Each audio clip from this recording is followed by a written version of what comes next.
যে এই রোহিঙ্গা অনুপ্রবেশের যে প্রচেষ্টা বা কার্যক্রম, এটাও আমাদের নিয়মিত মানে চলমান রয়েছে। আমরা প্রতিদিনই কিছু না কিছু রোহিঙ্গাকে যারা এখানে মানে ইনফিলট্রেট করা বা ঢোকার চেষ্টা করছে তাদেরকে আমরা পুশব্যাক করছি। এবং আমরা এমনও দেখেছি যে অনেক রোহিঙ্গা মানে কি বলে, এখন বেসিক্যালি নদী পথে সেরকমভাবে রোহিঙ্গা আসতে পারছে না। যে কটা যারা আসে হয়তো দেখা গেছে অন্য কোনো জায়গা দিয়ে আসছে আর কি, অন্য কোনো জায়গা দিয়ে আসছে। এবং এ ব্যাপারে আমি আমাদের স্থানীয় জনগণের সহায়তা আরও বেশি করে কামনা করব। কারণ রোহিঙ্গারা কিন্তু এমনি এমনি আসতে পারে না, আপনারা ভালো করে জানেন। যেখানে হয়তো কারো না কারো সহায়তা থাকে যেটার মাধ্যমে আসে। তো সেই ব্যাপারে যদি আমাদের স্থানীয় জনগণ আরও বেশি সহায়তা করেন, তাহলে আমাদের এই রোহিঙ্গা মানে আগমন বন্ধে আমরা আরও কার্যকরীভাবে পদক্ষেপ রাখতে পারব। কোস্টগার্ড আমাদের গত ২-৩ মাসের যদি আমাদের দেখেন, কার্যক্রমের ফলাফল দেখেন, আমরা গত ২-৩ মাসে যে পরিমাণ মাদক দ্রব্য আমরা আটক করতে পেরেছি, এটা আমাদের জন্য আমি মনে করি অত্যন্ত বড় একটা সাফল্য। একইভাবে আমাদের পাশাপাশি বিজিবি, র্যাব, তারাও নৌবাহিনী, তারাও এই মাদকদ্রব্য আটকের ব্যাপারে অত্যন্ত সক্রিয় আছে।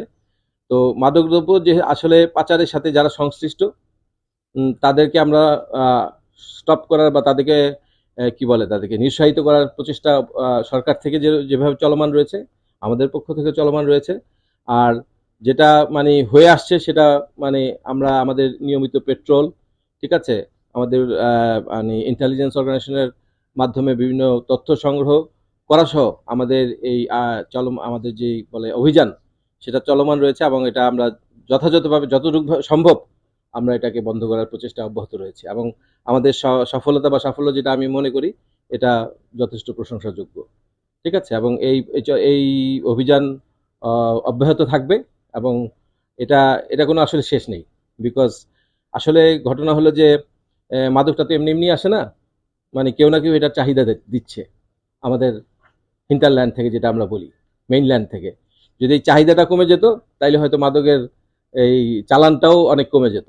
বাট যেহেতু চাহিদা হয়তো মানে চলমান রয়েছে, যার জন্য মাদকের কি বলে এই স্মাগলিংটাও চলমান রয়েছে। বাট আমাদের যেটা কাজ, আমরা সেটা করে যাচ্ছি। এবং যতটুকু সম্ভব এটাকে স্টপ করা, সেই কাজ আমরা অব্যাহত রেখেছি আর কি। বুলেট যেটা আসবে, আপনি কি শিল্ড নিয়ে এখানে মুভ করতে পারবেন? পারবেন না। সো যেহেতু কেউই এই শিল্ড নিয়ে মুভ করতে পারবে না, সুতরাং এই স্টে বুলেটকে প্রোটেক্ট করার ক্ষমতা কারো নাই। আমি হয়তো মায়ানমারের সাথে যদি আমাদের কেউ তাক করে গুলি করে, আমি এটাকে তার এগেনস্টে গুলি করে তাকে মানে তার এগেনস্টে আমি অ্যাকশন নিতে পারি, বা আমাদের জনগণকে ওই ক্ষেত্রে রক্ষা করতে পারি আমি গোলাগুলি করে। কিন্তু সেটা হয়ে যাবে আমাদের সাথে ওদের যুদ্ধের সামিল, যেটা আমরা কখনোই করবো না, বা এই ধরনের কোনো পরিস্থিতি এখনো তৈরি হয়নি। বাট স্টেবুলেট রক্ষা করা যেহেতু কোনো মানে কারো পক্ষে সম্ভব না, সুতরাং মানে এটার জন্য সবচেয়ে মানে ভালো ব্যবস্থা কি, যে আমাকে এই এলাকাটা অ্যাভয়েড করতে হবে এই সময়ের জন্য, যেই সময়ে ওদের মাঝে ওদের নিজেদের মাঝেই কোনো কন্ট্রোল নাই। সুতরাং আমাদেরকে নিজেদেরকে সেভ করার জন্য আমরা এই এলাকাটা কন্ট্রোল করবো। এবং এই জন্য আমরা এই যেই এলাকা দিয়ে আমাদের সবসময় আমরা এই টেকনাফ থেকে সেন্ট মার্টিনে যেতাম, সেটাকে একটু ডাইভার্ট করে যে আমাদের যে আরেকটা রুট যেটা আছে সেটা ব্যবহার করে আমরা যাব। সেটা ব্যবহার করে গেলেই কিন্তু আমরা নিরাপদ। এবং ওই এলাকায় আমাদের কোস্টগার্ড প্রতিনিয়ত পেট্রোলে নিয়োজিত আছে। এবং যে কোনো ধরনের নিরাপত্তা নিশ্চিতের জন্য আমরা সদা সর্বদা প্রস্তুত আছি।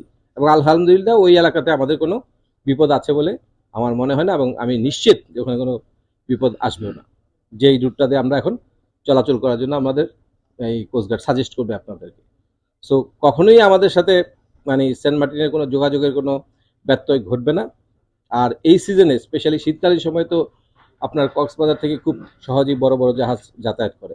সো সেই ক্ষেত্রে আমাদের যেহেতু আমাদের টেকনাফ এলাকায় আমরা কোস্টগার্ড, বিজিবি সহ অন্যান্য আইন প্রয়োগকারী সংস্থা নিয়োজিত রয়েছি, একইভাবে আমাদের সেন্ট মার্টিনেও যথেষ্ট পরিমাণে কোস্টগার্ড, বিজিবি, নৌবাহিনী এবং অন্যান্য বাহিনীও আছে, অন্যান্য পুলিশ টুলিশও আছে, যেটা নিরাপত্তা নিশ্চিতের জন্য ওরাও নিয়োজিত আছে। সুতরাং কোনোভাবেই আমাদের এই এলাকাগুলা আসলে মানে আমাদের প্রতিবেশী দেশ মায়ানমার দ্বারা বিপদগ্রস্ত নয়।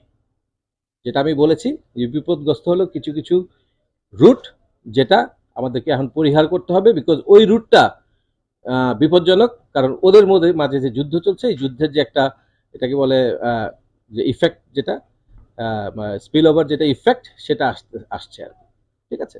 তো সেটা আমরা যদি অ্যাভয়েড করি, ইনশাল্লাহ আমরাও সবাই আমরা নিরাপদ থাকব এবং আমাদের স্বাভাবিক কার্যক্রম চলমান থাকবে।